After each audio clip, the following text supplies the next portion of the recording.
Assalamualaikum warahmatullahi wabarakatuh. Waalaikumsalam warahmatullahi wabarakatuh. Selamat siang Wabarakatuh. untuk Anda Ibu semuanya. Berjumpa lagi ya kita di pelajaran sejarah siang hari ini. Masih tetap semangat ya belajar ya. Ya, Bu. Semangat, Bu. Semangat, Bu. Alhamdulillah. Bagaimana kabar kalian semua? Alhamdulillah. Alhamdulillah. Tapi agak ngantuk, Bu. Agak ngantuk ya. Maklum namanya siang ya, tapi kita nggak mengurangi semangat kita untuk belajar. Karena apa? Belajar nantinya akan membawa manfaat untuk kita, masa depan kita lebih baik lagi. Jadi tetap semangat ya, anak-anak ibu semuanya. Oke, sebelum kita mulai kegiatan hari ini, kita berdoa dulu. Mari teman-teman, sebelum kita mulai pelajaran kita pada hari ini, mari kita berdoa. Berdoa mulai. Berdoa selesai. Baik anak-anak ibu semuanya, sebelum kita mulai kegiatan, tadi ibu udah share ya absennya untuk hari ini di Google Classroom. Dan kalau ibu lihat tadi di Google Classroom semuanya hadir. Tapi ibu cek lagi ya di Zoom, ada yang tidak hadir di Zoom? Hadir semua, Bu. Alhamdulillah. Berarti semangat ya, semangat kita masih besar. Apalagi di pelajaran sejarah. Karena di pelajaran sejarah sendiri kita kan banyak mengambil pelajaran-pelajaran dari apa yang sudah terjadi ya. Oke anak-anak ibu, kita akan memulai kegiatan kita hari ini dan ibu akan menampilkan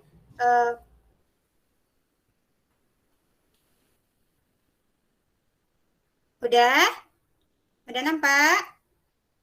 Sudah, Bu. Sudah. Sudah, Bu. Ibu akan menampilkan video peraturan belajar.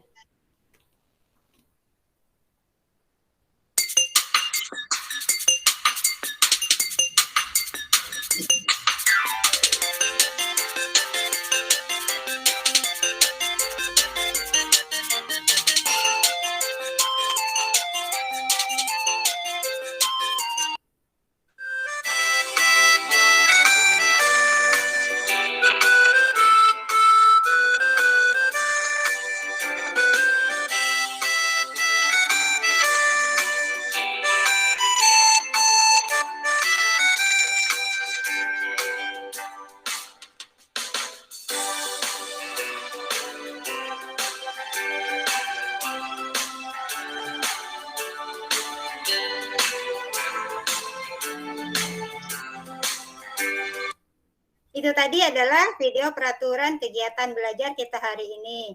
Ayo, dari yang video Ibu tampilkan tadi, apa yang bisa kalian tangkap?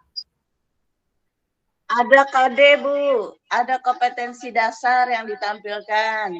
Iya. Ada juga tujuan pembelajaran. Iya, bagus.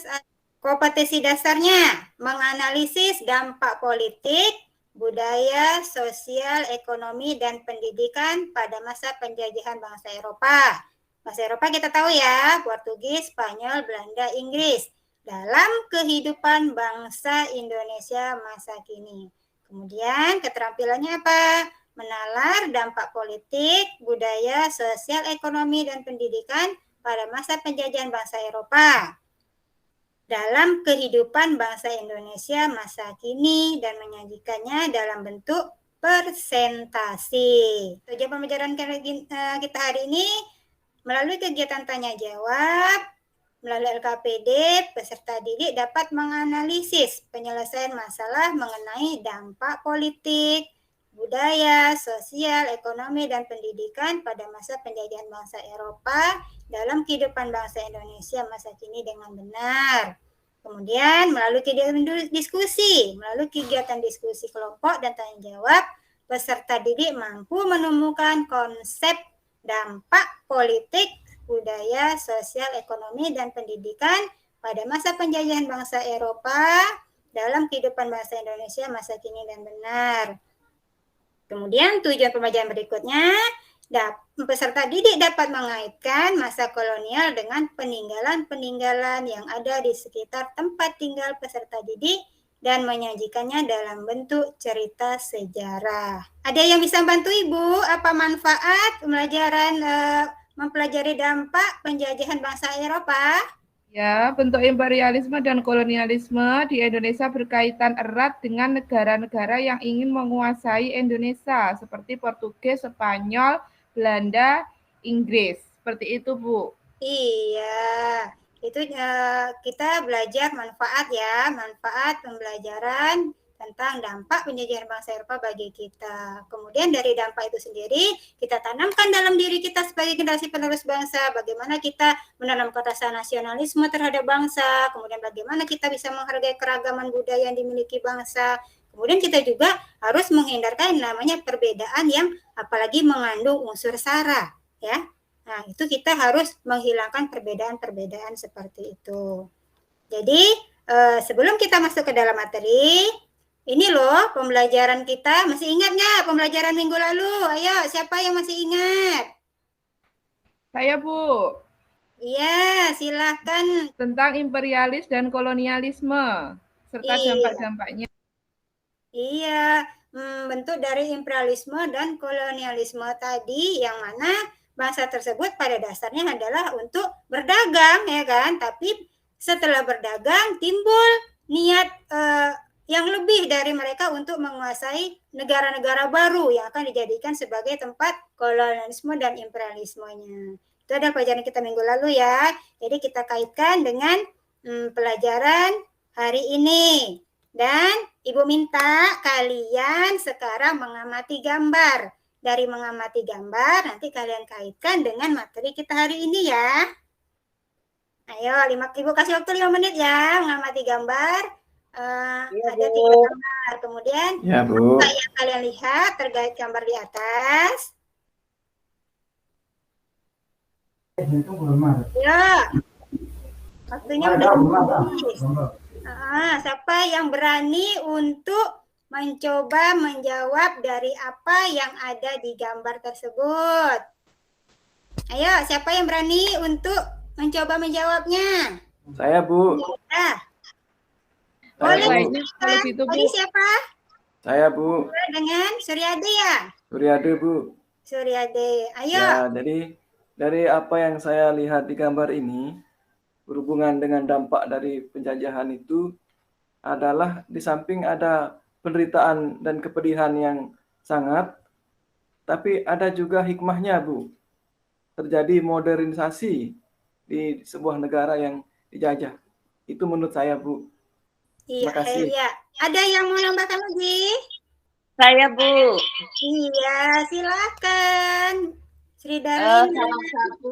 Ya, dari gambar yang saya amati ini, dampak penjajahan Eropa di Indonesia adalah adanya kemajuan dalam infrastruktur, terutama jalan raya. Jadi jalan raya yang ini adalah positifnya pada masa penjajahan bangsa Eropa dulu. Iya, bagus sekali anak Ibu.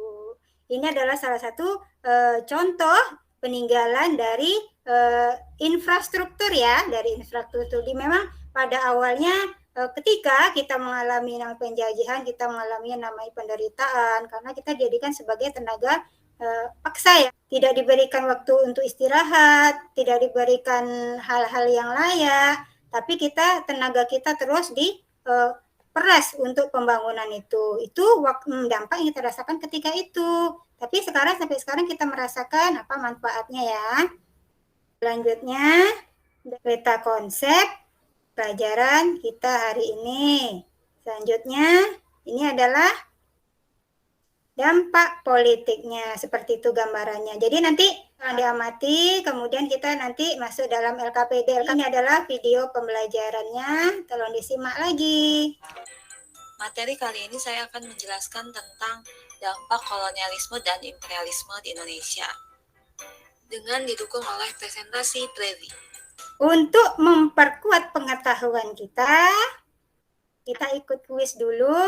Pertanyaannya, ayo, musik peninggalan budaya bangsa Portugis. Keroncong, Bu. Apa? Keroncong, Bu. Iya, benar. Jawabannya keroncong. Kemudian kita lihat lagi ya yang menurunnya. Buku History of Java adalah peninggalan bangsa apa ya? Siapa yang tahu? Inggris. Bu. Inggris. Iya, benar lagi.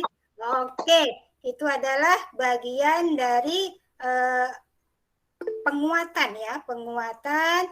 Rupanya anak-anak ibu udah mulai tahu kemana arah pembelajaran kita hari ini. Oke, sesuai dengan LKPD-nya yang ibu share, kelompoknya ibu bagi, kelompok 1, 2, 3, dan 4. Ayo sekarang silakan kalian berdiskusi dengan kelompok kalian, menyelesaikan permasalahan yang ibu berikan di LKPD tadi. Ibu kasih waktu kalian 10 menit ya. Oke, silakan mengerjakan. Udah selesai? Yang di bidang politik siapa? Saya Bu di bidang politik. Iya, kelompok Farida. Ayo silakan presentasi. Teman yang lain nyimak ya, kemudian nanti menanggapi dari teman yang presentasi ya. Ya, Silakan Farida. pada masa pemerintahan kolonial, pada bidang politiknya kekuasaan kerajaan di Nusantara menurun karena adanya intervensi dari pemerintahan kolonial, yaitu lewat divide et impera atau politik adu domba. Kemudian melalui divide et impera, pemerintah kolonial Belanda berhasil mempengaruhi penguasa-penguasa di daerah untuk tunduk terhadap kekuasaannya. Kemudian berhasil membuat penguasa daerah tunduk itu dengan beberapa kebijakan baru. Contohnya yang pertama, membagi wilayah Hindia Belanda khususnya menjadi 9 prefektur dan 30 regenskap. Kemudian yang kedua, tiap prefektur dipimpin oleh prefek yang merupakan orang Eropa, sedangkan tiap regenskap atau kabupaten dipimpin bupati yang berasal dari orang pribumi atau bangsawan. Kemudian yang ketiga, prefektur dan regen berada di bawah gubernur jenderal yang berkedudukan sebagai pemimpin tertinggi pemerintah kolonial Belanda. Yang keempat, gubernur jenderal dibantu oleh 6 departemen, yaitu kehakiman, keuangan, dalam negeri, kebudayaan, dan kepercayaan. Kemudian yang terakhir, adanya perubahan dalam bidang politik pemerintahan itu kembali menjadi kebijakan politik Pax Nederland. Oke, terima kasih. Itu Bu. Oke, ada yang mau nanggapi nggak? Ada yang mau nanggapi nggak hasil presentasi dari kelompok 1? Ayo, siapa yang berani menanggapi hasil diskusi dari kelompok 1?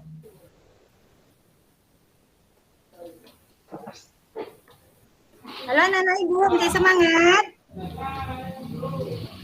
Ayo kita apa dulu ya, kita beri semangat. Moto sejarah apa? Sehat, semangat, bahagia, belajar. Ayo sama-sama. Sehat, Sehat, Semangat belajar. semangat, sehat, semangat, bahagia, belajar. sehat, semangat, Sehat, bahagia semangat, belajar.